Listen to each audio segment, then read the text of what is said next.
Toda pessoa vai ter esse contato com a graça de Deus? Vai. Só que é o seguinte, existem 1000 maneiras de preparar Neston, invente a sua. Lembra? Sim. Algumas pessoas, elas têm um talento diferente da outra. Deus vai usar pessoas de maneiras diferentes. Ele vai se corresponder de maneiras diferentes.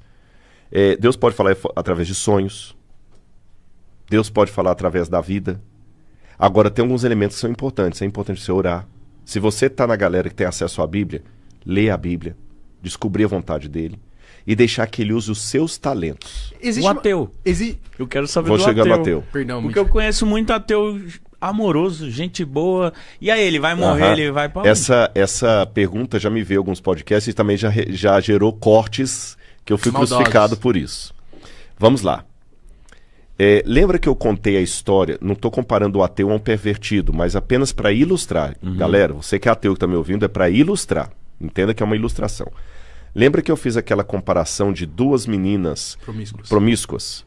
Que eu olho, para mim é tudo promíscua. Mas uma às vezes é promíscua para o mau caratismo, a outra é para um trauma. Vamos imaginar agora 2 ateus. Um ateu é aquele ateu que desdenha de Deus mesmo, ele cospe, ele não quer saber do Espírito Santo, ele... Fica com Deus, Deus existe. E ele desdenha no sentido de... Lembra que você perguntou o pecado contra o Espírito Santo? Sim. Não é Deus que desistiu dele, ele desistiu de Deus, ele não quer. É deboche. Até o deboche eu vou colocar entre aspas, você vai entender o porquê. Existe um outro ateu que talvez até também deboche. Por isso que eu acho que não é o deboche que faz a diferença. Entendi. Tem um outro ateu que talvez até deboche. Só que enquanto o primeiro está ferozmente resistindo ao Espírito Santo e cuspindo em Deus e cuspindo na graça e não querendo saber, o segundo ateu, às vezes, é um ateu porque ele foi criado, às vezes, num lar que o pai era um pastor e dentro de casa batia na mãe. Nossa. Às vezes ele cresceu numa igreja onde ele foi violentado por um líder religioso. Às vezes ele foi tão assim... maltratado pelo chamado fã-clube de Deus, que ele fala, peraí, não quero ser Deus. Vou até abrir um parênteses, não de um ateu, mas de alguém que recusou a Jesus por causa dos cristãos, Mahatma Gandhi. Quando Gandhi foi estudar na África do Sul, ele começou a ler o Evangelho. E ele ficou tão impressionado com o ensino de Jesus, falou assim, é isso aqui que eu preciso para acabar com o regime de castas na Índia. Ele se apaixonou por Jesus. E ele começou a frequentar uma igreja cristã.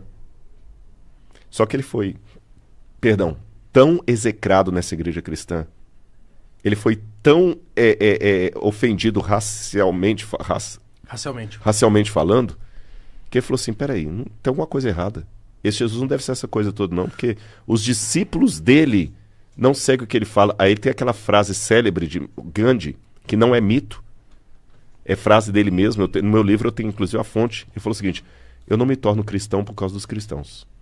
Se Gandhi tivesse se tornado cristão, com a influência dele, a Índia era para ser o país mais cristão do mundo hoje.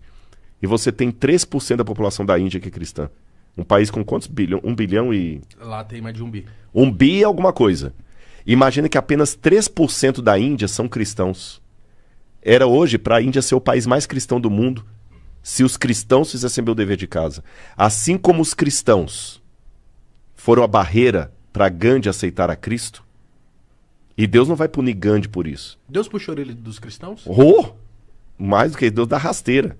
Só que muita gente, mesmo apanhando, vira mulher de malandro, não aprende. Pelo contrário, continua com o malandro. Você tá entendendo? Não tô defendendo violência contra a mulher, não. Não, entendi. Agora, assim como Gandhi deixou de ser cristão por causa dos cristãos, esse segundo ateu da minha ilustração aqui, ele tá junto com o primeiro ateu. Mas ele tá sendo ateu assim porque, sabe, ele tem um trauma que jogou aquilo. Há também o caso do ateu que não tem trauma nenhum, mas ele é honesto com as dúvidas dele. Eu vou contar a história de um ateu com que eu estudei a Bíblia. Você estudou a Bíblia com um ateu? Com um ateu, e ele aceitou a Jesus, só que ele morreu, já faleceu, e esse ateu é famoso. Peter Gasper. Se tiver uma galera assistindo a gente que é da área de engenharia, arquitetura, vocês estudaram Peter Gasper na universidade, porque ele era um mago das luzes, alemão ainda para completar. Alemão. O Cristo Redentor foi ele que iluminou. Nossa. Os primeiros capítulos do Rock in Rio, acho que até o Rock in Rio 4 ou 5, foi ele que fez toda a iluminação do Rock in Rio. O cara era Brabo. pica. A maior parte das novelas da Globo, o Boni era amicíssimo dele. Ele trabalhava na Globo lá e o Boni, tudo lá com ele. E o Peter, alemão e ateu. É uma combinação complicada, porque além de ateu, alemão. Por que eu tô falando complicado? Porque o alemão é muito cartesiano, o alemão é... Aí eu lembro quando eu comecei a estudar a Bíblia com ele, a primeira coisa que ele me pediu foi assim, você vai estudar a Bíblia comigo, eu vou aceitar. Mas eu preciso de um atlas e uma cronologia. Aí olha como é que o alemão raciocina. As perguntas que vocês estão me fazendo aí, ele faz o seguinte, não, primeiro você tem que contar a história da Bíblia na ordem e onde aconteceu, senão eu não vou entender nada.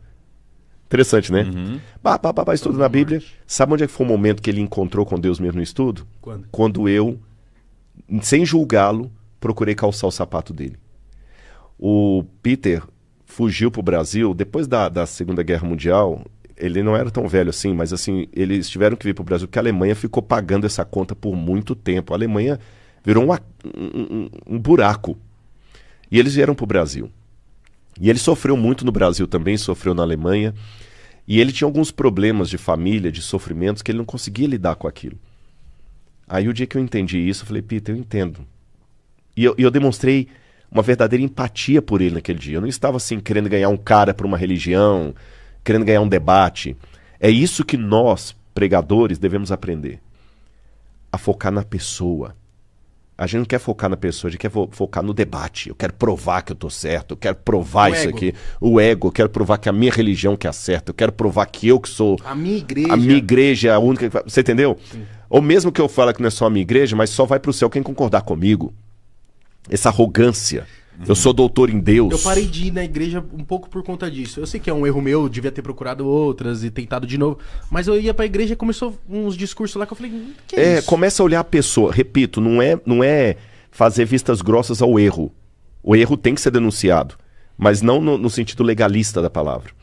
Eu falei, Peter, eu te entendo. E Deus também te entende.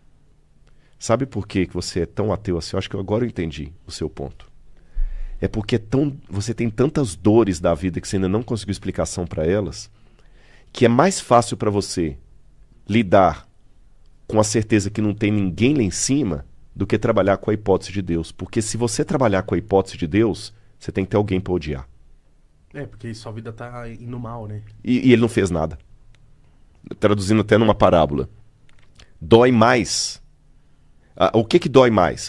Uma criança órfã que a mãe morreu no parto, ou a criança órfã que a mãe entregou porque não quis ficar com ele? A criança que foi a segunda. Então a mesma coisa. É melhor seguir a linha de Nietzsche, Deus morreu. Porque se Deus morreu, a criança e a leucemia que vocês me perguntaram... É justificável, entre aspas. Eu não tenho quem culpar. Mas como que Deus olha os ateus, então? Aí que eu vou chegar no seu ponto. O Peter, nesse dia, começou a chorar, e um alemão chorar. É isso mesmo. E aí eu fui trabalhando e ele aceitou a Deus. Mas veja bem, o Peter, ele não era um ateu, tá certo? Então, pegando o exemplo do Peter que eu falei e tudo mais, quem sou eu para julgar? Eu só tô vendo todo mundo ateu. Mas quem sou eu para julgar qual é o ateu que está recusando Deus porque ele está cuspindo na graça, está ocorrendo do Espírito Santo, e o ateu que está com dúvidas honestas? Agora vem o ponto do recorte que deu o maior bafafá na internet, quando eu falo o seguinte... Eu estou preparado para entrar no céu e, surpreendentemente, ver um ateu ali. Aí muita gente crucificou, mas como é que pode ser? Você não aceitou Jesus como salvador pessoal? Eu falei, ninguém sabe. Pra mim, o que você falou é completamente coerente. Mas, olha, vocês não sabem o rebu... E vai dar recorte disso aqui também. Tá entendeu? Rodrigo herege, é seita, porque ele tá falando que ateu vai pro céu. Gente, eu não estou falando que você... Olha, eu quero repetir aqui para ficar bem claro. E esse é um dos podcasts com maior audiência que eu sei que há. Para ir para o céu, eu preciso ir pela graça de Cristo mediante a fé. E não é de obras. É Cristo que me conduz ao céu. Vou até ser mais radical aqui. Buda não me leva ao céu. Eu posso respeitar muitos budistas, mas I'm sorry. Buda não me leva ao céu. Eu posso respeitar os muçulmanos, mas I'm sorry. Maomé não me conduz ao céu. O único caminho, verdade e a vida é Jesus. Ponto. Agora, como Jesus está trabalhando no inconsciente daquele ateu que às vezes não aceitou a Cristo porque o Rodrigo pintou uma caricatura tão torta de Deus que ele fala, se Deus é isso aí, obrigado, eu tô fora. Você tá entendendo? Aí eu vou entrar no céu... Não é um fardo muito grande falar sobre Deus? Claro. Porque... Depende. Não, porque eu pensei justamente pela frase que você falou. Porque se você fosse um cara sem compromisso, você vai afastar as pessoas de Deus. Uhum. E não ao contrário, né? Então você tem que ter um compromisso. É assim, nesse sentido concordo. Sim, eu costumo falar que eu tô com a Bíblia aberta aqui no programa de vocês. Mas a minha vida é a única Bíblia que muita gente tá lendo lá fora. E eu tenho uma consciência pessoal minha. Hoje eu tô indo em tudo enquanto é podcast aí falando, é um privilégio, as pessoas conhecem na rua, manda abraço, eu te assisti e tal. E agora uma vez eu falo, eu te assisti no Podpah. Mas eu sei que um mau testemunho meu, um mau exemplo meu, Deus vai cobrar.